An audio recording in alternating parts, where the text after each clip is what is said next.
Hello student, welcome to today's lecture. In today's lecture we are going to discuss about the third bit of unit number 4, that is a binary phase shift keying. Binary phase shift keying is a third type of modulations which we are using under digital modulation. Learning objectives of today's lecture, that is a binary phase shift keying. Its working principle: generation and detection, signal space representation of a BPSK. So basically what is a binary phase shift? Before that one must know what is a phase shift keying. So the phase shift keying is a one kind of digital modulation method. In this method is used to transmit data by modulating, otherwise changing the phase of the carrier signal, which is known as a reference signal. The digital data can be represented with any kind of digital modulation method by using a limited number of separated signals. This kind of modulation method uses a limited number of phases where each phase can be assigned with the binary digits. Generally, every phase encodes an equivalent number of bits, and every bit pattern forms the symbol that is denoted by the exact phase. There are two types of phase modulation keying. First one is a BPSK, that's a binary phase shift keying, and second one is a QPSK, that's a quadrature phase shift keying. Now in today's lecture we are going to discuss about only BPSK, and in next lecture we are going to discuss about QPSK. So what is BPSK? BPSK stands for binary phase shift keying. Now the mostly straightforward type of PSK is called as a binary PSK. Why? Because it uses only two phases offset, one for logic high and one for logic low. Now here we can easily recognize the changes in a phase either by a 90 degree and the symbol with a phase offset of a 90 degree. Now we only have 360 degree out of phase to work with, so the maximum difference between the logic high and logic low phase is 180 degree, but we know that the shift is sinusoidal by 180 degree in the same as inverting it. Thus, we can think of BPSK as a simple inverting the carrier in response to one logic state and leaving it along in a response to the other logic state. This is a block diagram of a BPSK. Now in BPSK, this is your binary data. So first thing is we need to convert the binary data into a bipolar format, and that bipolar signal, or the representation of a signal in a bipolar format, is work as a modulating signal which is applied as an input to a modulator along with the carrier. So this one is a basic block diagram of a BPSK. And the equations, the first equation is a modulating signal is a digital signal which is represented as dt is equals to 0 or 1. That's the input is in digital format. Now the input is applied to the unipolar to the bipolar converter, and after conversion we are having digital data as +1 and -1. Here the logic 0 is replaced by -1. So this is the input to the modulator. Now the second input to the modulator is a carrier signal, and which is represented by EC is equals to A cos 2 pi FCT. Now the output of a modulator is a combination of or a multiplication of an input carrier with the input signal with the carrier signal, which is represented as VBPSKT is equals to DT. This is where input signal multiplied by A cos 2 pi FCT, which is your carrier. So this is a representation of a BPSK signal. Now here the value of dt is +1 or -1. So if your value of dt is equals to 1 when the binary 1 is transmitted, our BPSK signal is given as A cos 2 pi FCT. Second condition, when dt is equals to -1 when 0 is transmitted. Now in this case, as your input signal is 0, the dt in a bipolar format is represented as -1. Therefore VBPSK is changed to -A cos 2 pi FCT, and this is in further written as a cos 2 pi FCT plus 5, because we know cos, this is a basic identity of a cos, that is a cos A plus theta is equals to minus cos theta. So that's what we are writing over here. This minus cos theta is nothing but, or cos pi plus theta is nothing but a minus cos theta. So therefore we are writing this minus cos 2 pi FCT as a cos 2 pi FCT. So what we come to know from these two equations, that if your input is 1, it is in phase. If your input is 0, it is going out of a phase by 180 degree. So in this way we are representing a BPSK, that is a binary phase shift keying. So there is a change in a phase of a signal with respect to the input. So when input is 1, there is a no phase shift. When input is 0, there is a phase shift of a pi means 180 degree phase shift is there. Now the waveform, so this is your first input signal. So input in this case is a digital signal. So it is represented as a 114 4 times 0, 1 1 0, 1 0 0 1 0 is your input signal.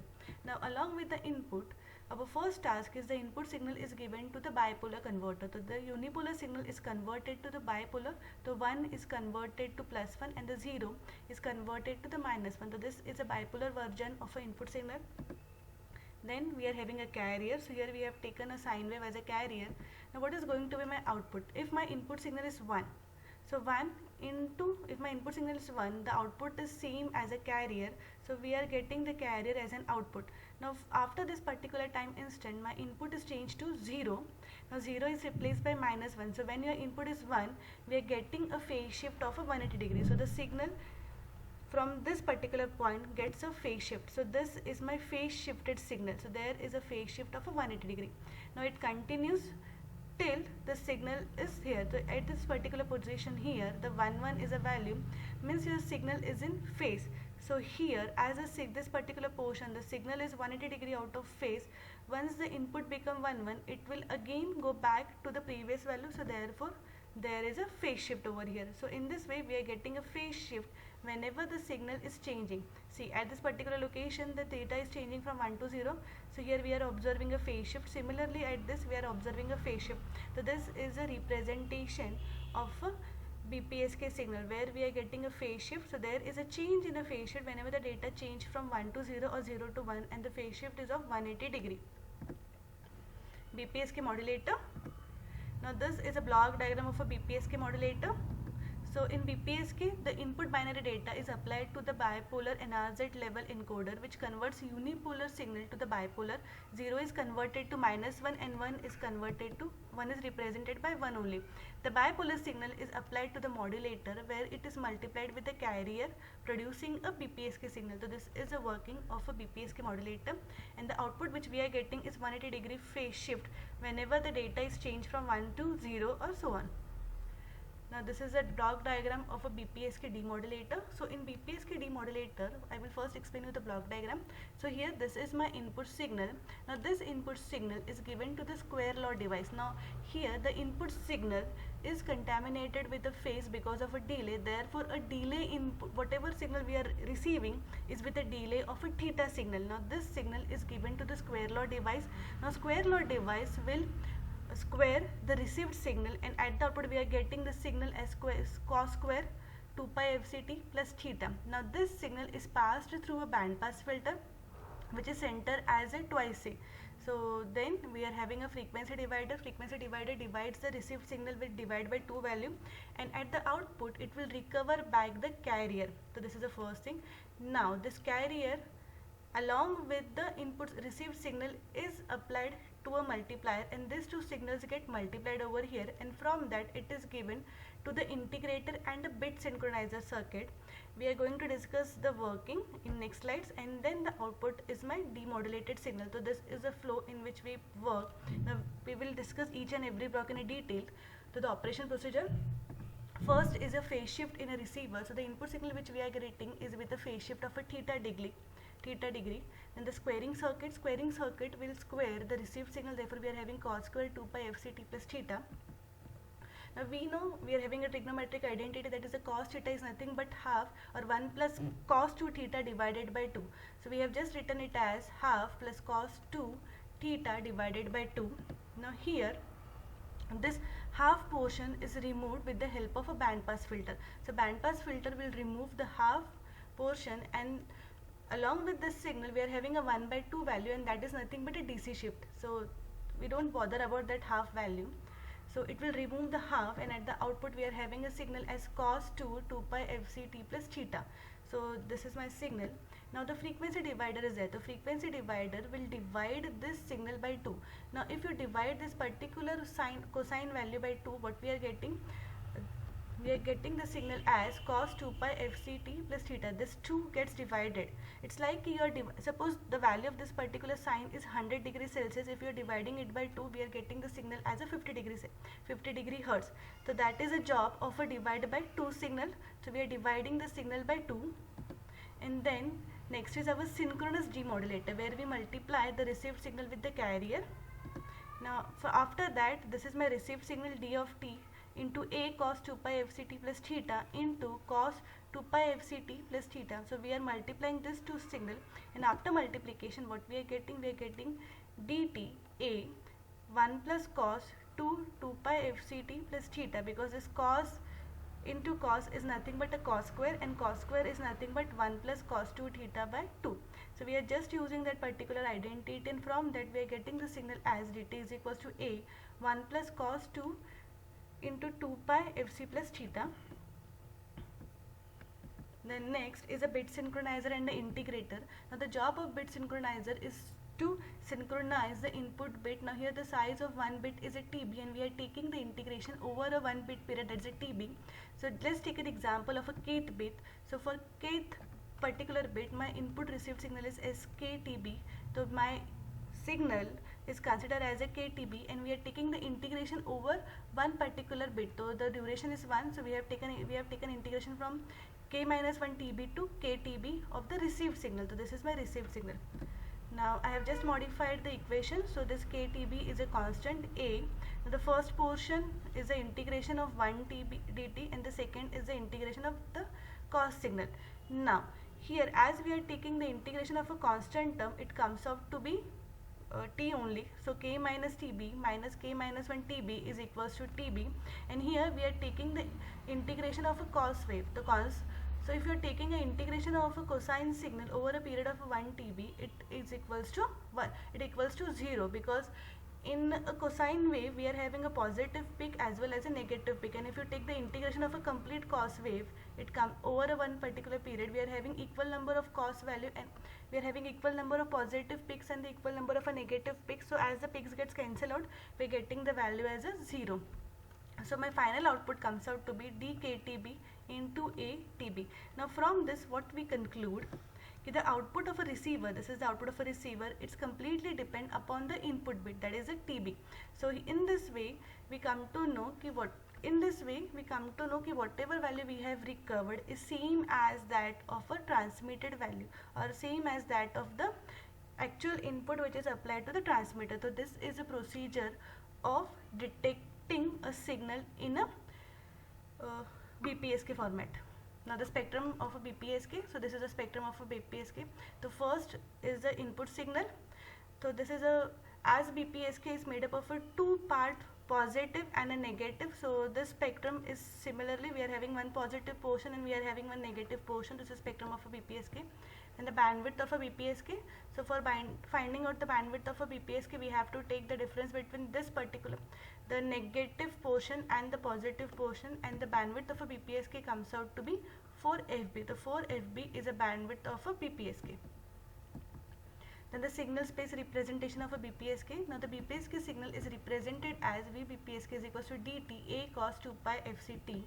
Now we know the power is equals to a square by 2 is equals to e by tb. A is indicated as under root of eb by tb. If dt is equals to 0, VBPSKT is equals to s1 of t under root of ebt cos 2 pi fc 2t plus 5 is a notation where your input signal is 0. Similarly, if your input signal is 1, it is given as a cos fc 1t.